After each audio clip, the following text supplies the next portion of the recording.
Hi friends, welcome to Prabhas cooking channel. இன்றைக்கி நம்ம சேனலில் கொழுக்கட்டை ரெசிபி தான் பார்க்க போகிறோம். ரொம்பவே சாஃப்டாக அந்த பூரணம் வெளி வராத அளவுக்கு எப்படி செய்கிறதுன்றது பார்க்கலாம். வாங்க வீடியோக்குள்ளே போகலாம். ஃபஸ்ட்டு ஒரு ஜாரில் பார்த்திங்கன்னா வேர்க்கடலை வறுத்தது தான் சேர்த்துருக்குறேன். ஆல்ரெடி நான் வறுத்து வச்சுருக்கிறேன். அதே மாதிரி வெல்லம் ஈவனாகவே எடுத்துக்கோங்க. பொட்டுக்கடலை, வேர்க்கடலை, வெல்லம் 3மே ஈவனாக எடுத்துகிட்டு மிக்ஸி ஜாரில் நல்லா 2-3 சுற்று விட்டு எடுத்துக்கோங்க. அது ஒரு பாத்திரத்தில் மாற்றிக்கோங்க. ஃப்ரெஷ்ஷாக இருக்கிற தேங்காயை நல்லா ஒரு 2-3 சுற்று விட்டு அதுக்கப்புறம் பூவாக வந்துடும். அதை நம்ம அரைச்சி வச்சுருக்கிற வேர்க்கடலை பொடியில் சேர்த்துட்டு நல்லா கலந்து விடலாம். ஒரு சிட்டிக்கை சால்ட்டு சேர்த்துக்கலாம். அப்போ தான் டேஸ்ட் எடுத்து கொடுக்கும். இது கூட ஒரு ஸ்பூன் கிட்ட நெய் விட்டுட்டு நல்லா அதை கலந்து விட்டுட்டு அதுக்கப்புறம் கையில் நம்ம பிணைஞ்சு எடுத்துக்கும் போது பார்த்திங்கன்னா உருண்டை பிடிக்கிறதுக்கு ஈஸியாகவே வந்துடும் நமக்கு. இதை நம்ம தனியாக எடுத்து வச்சிடலாம். இதை இப்போ மேல் மாவு ரெடி பண்ணிடலாம். ஒரு பாத்திரத்தில் 200 ml கிட்ட தண்ணியை நல்லா ஊற்றிட்டு கொதிக்க வச்சிடலாம்.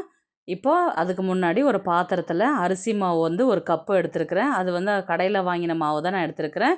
ஒரு 1/4 டீஸ்பூன் சால்ட்டு, 1 ஸ்பூன் அளவுக்கு சர்க்கரை சேர்த்துக்கலாம், 1 ஸ்பூன் அளவுக்கு மைதா சேர்த்துக்கலாம். இந்த மாதிரி சேர்க்கும் போது பார்த்திங்கன்னா விரிசல் விடாமல் இருக்கும். விரிசல் விடாது. மேல் மாவு ரொம்பவே சாஃப்டாக இருக்கும். சீக்கிரமாக காஞ்சி போன மாதிரியும் ஆகிடாது. இப்போ தண்ணி நல்லா கொதிச்சிச்சு. இப்போ நம்ம என்ன பண்ணுவோம், கொஞ்சம் கொஞ்சமாக தண்ணி விட்டு விட்டு தான் நம்ம கலந்து விட போகிறோம். சுடு தண்ணி டைரெக்டாக ஃபுல்லாக ஊற்ற வேண்டாம். கொஞ்சம் கொஞ்சமாக விட்டு நீங்கள் கலந்து விட்டிங்கனாவே நல்லா மாவு கரெக்டான பக்குவம் வந்துடும். அப்போது அதுக்கப்புறம் பார்த்திங்கன்னா கை பொறுக்கிற அளவுக்கு சூடு இருக்கும் பொழுது நம்ம பிணைஞ்சு விட்டாக்கா மாவு நல்லா உருண்டை பிடிக்கிறதுக்கு ஈஸியாக இருக்கும். இப்போ நல்லா மாவு நல்லா ரெடி ஆனதுக்கப்புறம் பார்த்திங்கன்னா 1 ஸ்பூன் அளவுக்கு தேங்காய் எண்ணெய் விட்டுக்கோங்க. ரொம்பவே சாஃப்டாக இருக்கும். ஒரு கைப்பிடி மாவு எடுக்கும் பொழுது அதுக்கப்புறம் பிளேட் போட்டு மூடி வச்சுக்கோங்க.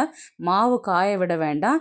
இப்போ நான் எடுத்துக்கிற பிளேட் பார்த்திங்கன்னா நம்ம சாப்பிடுவோம் இல்லைங்களா பிளேட்டு, அதை எடுத்துருக்கிறேன். இப்போ நம்ம பிகினர்ஸாக இருந்தாலும் யாராக இருந்தாலும் நீங்கள் இந்த மாதிரி பிளேட்டில் எண்ணெய் தடவிட்டு எண்ணெய் தடவிட்டு நீங்கள் எந்த சைஸு உருண்டை மாவு பிடிக்கிறீங்களோ அதுக்கேற்ற மாதிரி நம்ம ப்ரெஸ் பண்ணி எடுக்கும் பொழுது பார்த்திங்கன்னா நல்லா ஈவனாக வரும். ஒட்டவே ஒட்டாது, கரெக்டாக இருக்கும். ஃபஸ்ட்டு செய்கிறவங்க கூட நீங்கள் இந்த பிளேட்டில் நீங்கள் ரெடி பண்ணும் பொழுது அதை அழகாக நம்ம ஒட்டாமல் வரும். பூர்ணம் வெளியில் வராது, உடையவும் உடையாது. ரொம்பவே சாஃப்டாக இருக்கும். ஒரு சிலர் வாழை இலையில் செய்வாங்க, ஒரு சிலர் பட்டர் பேப்பரில் செய்வாங்க. அது பார்த்திங்கன்னா நம்ம நெய் தடவிட்டு செய்யும் பொழுது பார்த்திங்கன்னா ஒன்றோடு ஒன்று ஒட்டிக்கும், சரியாக வரவும் வராது. ஆனால் நீங்கள் இந்த சாப்பிட்ற தட்டில் நீங்கள் ரெடி பண்ணி செய்யும் பொழுது பார்த்திங்கன்னா ரொம்பவே சூப்பராகவே இருக்கும். நம்மளுக்கு என்ன ஷேப் வேணுமோ அது அழகாகவே வந்துடும். உங்களுக்கு என்ன ஷேப் வேணுமோ அதுக்கேற்ற மாதிரி நீங்கள் ரெடி பண்ணிக்கலாம். இல்லை அச்சு இருந்தாலும் நீங்கள் அச்சில் ரெடி பண்ணி போட்டு செஞ்சுக்கலாம். இதை ரொம்பவே ஹெல்த்தியான சூப்பரான ஒரு ஸ்நாக்ஸ் ரெசிப்பியும் கூட சொல்லலாம். இப்போ விநாயகர் சதுர்த்தி வருது. அதுக்கு நீங்கள் இந்த மாதிரி ட்ரை பண்ணி பாருங்கள். வீட்டில் எல்லாருமே உங்களை பாராட்டுவாங்க. இந்த வீடியோ உங்களுக்கு பிடிச்சிருக்குன்னு நினைக்கிறேன். நெக்ஸ்ட் ஒரு நல்ல ரெசிப்பியில் சந்திக்கலாம். பாய்.